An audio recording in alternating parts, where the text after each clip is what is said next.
So, Hanji students, as we have started in our previous class 10th topic, biotopic, that is neuron, and in our previous class we have discussed all about the parts of neuron and their function, including the diagram. So, with the same topic, neuron, we are continuing now in our next class. So, today we will start with the topic myelin sheath. So for today our topic will be myelin sheath. What is myelin sheath? It is an insulating covering around the axon that is made up of squamous cells.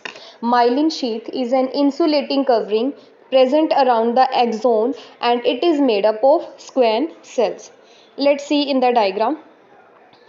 So this is a diagram of neuron, and where this myelin sheath is located, like this is the axon, longest nerve in the neuron. This is axon. Around the axon, like this, myelin sheath is present, which is made up of squamous cells, and its main function is, let's move to the topic. Its main function is it increases the speed of impulse conduction. Means when the nerve impulse travel in the neuron, like dendrite क्या करते हैं, dendrite nerve impulse को receive करते हैं previous neuron से या फिर environment change और एनी काइंड ऑफ स्टिमुलाई से. उसके बाद नर्व इम्पल्स ट्रैवल करता है सेल बॉडी में या साइटोन में. देन नर्व इम्पल्स जाएगा एक्सोन में, एक्सोन से नर्व एंडिंग में, एंड नर्व एंडिंग से साइनेप्स को क्रॉस करके जो नर्व इम्पल्स है it will transmitted to the next neuron. And ये प्रोसेस कब तक चलता है, जब तक नर्व इम्पल्स ब्रेन के पास ट्रांसमिट नहीं हो जाता. Right. So mainly function of myelin sheath is increases the speed of nerve impulse conduction. And one more thing, इसके अंदर एक होती है nodes of Ranvier. Means we can say gaps in the myelin sheath. As we have seen in the diagram, myelin sheath के अंदर थोड़े थोड़े gap present हैं. उस गैप को बोलते हैं नोड्स ऑफ रेनवियर. एंड उन गैप के अगर हम फंक्शन की बात करें, function is to allow the fast impulse transmission. And fast impulse transmission के लिए हम वर्डिंग क्या यूज़ करेंगे, saltatory conduction. It is known as saltatory conduction. Right. So let's see in the diagram this nodes of Renvier. Nodes of Renvier. So as we have discussed now only, this is myelin sheath like this present on the axon as an insulating covering. उसके बाद जो myelin sheath के बीच में छोटे छोटे gap हैं, like this one, this one, this one, these are known as nodes of Renvier.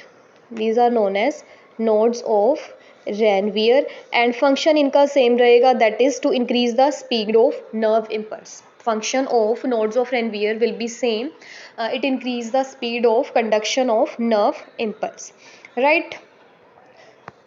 Let's move to the topic. So myelin sheath is also an important part in the neuron. So our next topic is types of neuron. Next topic is types of neuron. Basically there are three types of neuron. We have sensory neuron, motor neuron, and third one is relay neuron. Sensory, motor and relay neuron. And relay neuron is also known as interneuron. तीन तरह के neuron होते हैं हमारी body के अंदर, sensory, motor, relay. Sensory को हम एफ्रेन न्यूरॉन भी बोल सकते हैं, मोटर न्यूरॉन को एफ्रेन न्यूरॉन भी बोल सकते हैं, एंड रिले न्यूरॉन को इंटर न्यूरॉन भी बोल सकते हैं और एसोसिएशन न्यूरॉन भी बोल सकते हैं. So one by one we will discuss about their function and example also. First one we will talk about the sensory neuron. देखो, as the name indicate, sensory neuron, sensory, sense organ. So it is similar. Sensory organ का function क्या है, nerve impulse को sense organ से brain तक transmit करना. What is the function of sensory neuron? It carry the nerve impulse from the sense organs. It carry the nerve impulses from the sense organ to the brain. Right. Sensory neuron carry a nerve impulse from the sense organ to the brain. And example we can consider like eye to brain. Whatever we are looking, whatever is visible to us in the environment, जो भी हम दिखाई देता है हमें हमारी eyes को, उसका सिग्नल है जो पहले हमारी आइज़ से ब्रेन तक जाता है. ब्रेन उस डाटा को, उस नर्व इम्पल्स को, उस इंफॉर्मेशन को एनालाइज करते हैं. Then we are able to see the things around us. Right. So this is sensory neuron. Second है हमारा motor neuron. Second is motor neuron, जिसको हम इफरेंट न्यूरॉन भी बोल सकते हैं। एंड इसका फंक्शन ऑपोजिट रहेगा। Opposite means like sensory neuron क्या करता है, नर्व इम्पल्स को सेंस ऑर्गन से ब्रेन तक ट्रांसमिट करता है। अब ब्रेन ने क्या करना है, ब्रेन ने करना है एनालाइज डाटा को, इन्फॉर्मेशन को, कि क्या मतलब ब्रेन तक जो भी इन्फॉर्मेशन जाती है ब्रेन एनालाइज करेगा एंड अपना जो भी सिग्नल है उसको क्या करेगा, दोबारा सेंस ऑर्गन तक ट्रांसमिट करेगा, मींस बैक सेंस ऑर्गन तक लेके आना। Like motor neuron bring the nerve impulse from brain to nerve impulse sense organ. It bring the nerve impulse from brain to sense organ again, right? So sensory and motor neuron, these both functions are opposite. Wait for a while.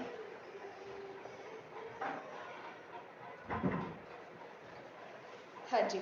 So sensory neuron carry nerve impulse from the sense organ to brain, and motor neuron carry a nerve impulse from the brain to sense organ. Now what is the function of relay neuron or interneuron?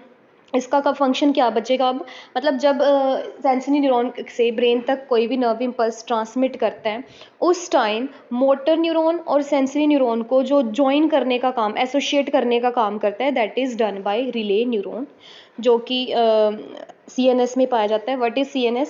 Central nervous system. What is CNS?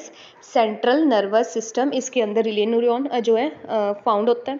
उसके बाद function क्या रहेगा इसका, it connects the sensory neuron and motor neuron. So this was all about the types of neuron. There let's revise this topic. There are three types of neuron: sensory, motor and relay neuron. Sensory, motor and relay neuron. Sensory neuron carry nerve impulse from the sense organ to brain. Sensory neuron क्या करता है, nerve impulse को sense organ से brain तक carry करता है। And example is eye से brain तक जो signal या nerve impulse जाता है, that is transmitted through sensory neuron, right? Then motor neuron क्या करता है, motor neuron carry impulses from central nervous system to muscles or glands. Central nervous system means brain से back muscles में या glands में sense organ तक back हमारी जो नर्व इम्पल्स को कैरी करते हैं। And it is responsible for causing the response और एक्शन, जो भी हमारी बॉडी रिस्पॉन्ड करती है, एक्शन करती है, that is because of motor neuron. Relay neuron हमारे CNS में पाया जाता है, सेंट्रल नर्वस सिस्टम में, and its function is basically to connect the sensory and motor neuron. Clear? I hope it is clear to all the students. So next है functions of neuron. Each and every function we have already discussed. These are given combined here. So one more time we are revising about the functions. So first function is function neuron का सबसे पहला function क्या रहेगा? It receive the stimulus. And कौन सा part receive करता है? Dendrite. Nerve का कौन सा part signal को receive करता है? Dendrite. Then it generate the electrical signals. Electrical signal बाद में बनता है, फर्स्टली स्टिमुलस ही मतलब रिसीव किया जाता है डेंड्राइट्स के द्वारा, एंड डेंड्राइट्स के रिसीव करने के बाद जो स्टिमुलस है वो किस फॉर्म में कन्वर्ट हो जाता है, इलेक्ट्रिकल सिग्नल की फॉर्म में, और we can say nerve impulse की फॉर्म में. Clear? Then transmit signal quickly from one part of the body to the another. And one part of the body to the another कैसे transmit होगा? पहले जो nerve impulse है one neuron to next neuron transfer होगा, उसके बाद one part to another part होगा. Then it also coordinate the responses of the body. ये तो ऑब्वियस सी बात है, अगर हमारी बॉडी में कोई भी इंफॉर्मेशन, कोई भी नर्व इम्पल्स ब्रेन के पास जा रही है, ब्रेन से बैक हमारी बॉडी ऑर्गन्स तक आ रही है, सो सिंपली हमारा जो ब्रेन है या फिर न्यूरॉन है, it helps in coordinating the responses of the body. जो भी हम रिस्पॉन्ड करते हैं, हमारी बॉडी रिस्पॉन्ड करती है किसी भी सिचुएशन में, that is because of neuron and our nervous system. Nervous system is made up of brain, spinal cord and nerves. And neuron, as we have discussed, neuron is the basic structural and functional unit of nervous system, right? Next topic is transmission of nerve impulses. So as we know already, we have discussed, सबसे पहले जो stimulus को response करता है वो part है dendrites. उसके बाद इम्पल्स ट्रेवल करेगा through cyton, cyton to axon and axon to axon terminal. Clear? Then at the synapse. What is synapse? Now this is the most important question. ये definition ही पूछी जाती है साइनैप्स की एग्जाम में. साइनैप्स का मतलब डेफिनेशन क्या रहेगी, how we will define synapse. Synapse is the small gap between the two neurons. Means जो न्यूरॉन्स होते हैं जब वो नर्व इम्पल्स ट्रांसमिट करते हैं एक से दूसरे न्यूरॉन तक, वो जॉइन नहीं होते, बिना जॉइन किए ही मतलब जो नर्व इम्पल्स है वो ट्रैवल करती है from one neuron to another neuron. कैसे करती है, साइनैप्स के थ्रू, क्योंकि साइनैप्स के अंदर एक फ्लूइड होता है that is called neurotransmitter. That is called neurotransmitter. And example क्या रहेगी न्यूरोट्रांसमीटर की, दैट इज एसिटाइल कोलाइन. एसिटाइल कोलाइन नाम का एक न्यूरोट्रांसमीटर रिलीज होता है जो इलेक्ट्रिक इम्पल्स को ट्रिगर करता है to transmit from one neuron to next neuron. Right, so these chemicals cross the synaptic gap. जो ये केमिकल होते हैं साइनेप्टिक गैप को क्रॉस करते हैं, साथ में जो नर्व इम्पल्स है उसको नेक्स्ट न्यूरॉन तक ट्रांसमिट करने में हेल्प करते हैं. So let's revise one more time about the transmission of nerve impulse. First of all, nerve impulse is received by dendrites. Dendrites से नर्व इम्पल्स को कैरी करेगी सेल बॉडी और we can say cyton. Cyton के बाद nerve impulse जाएगा axon में. What is axon? Axon जो जिसके ऊपर माइलिन शीथ प्रेजेंट होती है, इंसुलेटिंग कवरिंग. देन एक्सोन के बाद जो साइनैप्स होता है, गैप होता है दो न्यूरॉन्स के बीच में, साइनैप्स के पास जाएगी जो नर्व इम्पल्स है. साइनैप्स से नेक्स्ट न्यूरॉन में कैसे ट्रांसमिट करेगी नेक्स्ट न्यूरॉन तक, due to a neurotransmitter and that is acetylcholine. Right, here with the help of neurotransmitter, that is acetylcholine, the nerve impulse is transferred to the next neuron. Clear? So key points to remember: neuron is unit of nervous system. Impulses always travel in one direction. This is the important thing. It is only unidirectional. We can say if question is asked related to the direction of nerve impulse, we have to keep in mind that impulse can travel only in single direction. मतलब back नहीं जा सकता है nerve impulse. It can transmit only single direction, like dendrite, dendrite से cell body, cell body से axon, axon से axon terminal, and axon terminal से synapse, synapse से next neuron by crossing the synapse through a neurotransmitter, that is acetylcholine. Right. So myelin sheath, myelin sheath क्या है? Myelin sheath का काम है insulation provide करना axon को, प्लस जो नर्व इम्पल्स है उसकी स्पीड को इंक्रीज करना, ट्रांसमिटिंग में हेल्प करना, कंडक्शन में. तीन टाइप के न्यूरॉन हमने पढ़े हैं, sensory neuron, motor neuron and relay neuron. उसके बाद साइनैप्स की डेफिनेशन मोस्ट इंपॉर्टेंट पूछी जाती है जो बार बार एग्जाम्स में. So a synapse क्या है? It is a point of communication using the neurotransmitter, or we can say this is the smallest gap between the two neurons which help in the transmission of neuron from nerve impulse from one neuron to another neuron. I hope this topic is understood and clear to all the students. Thank you so much.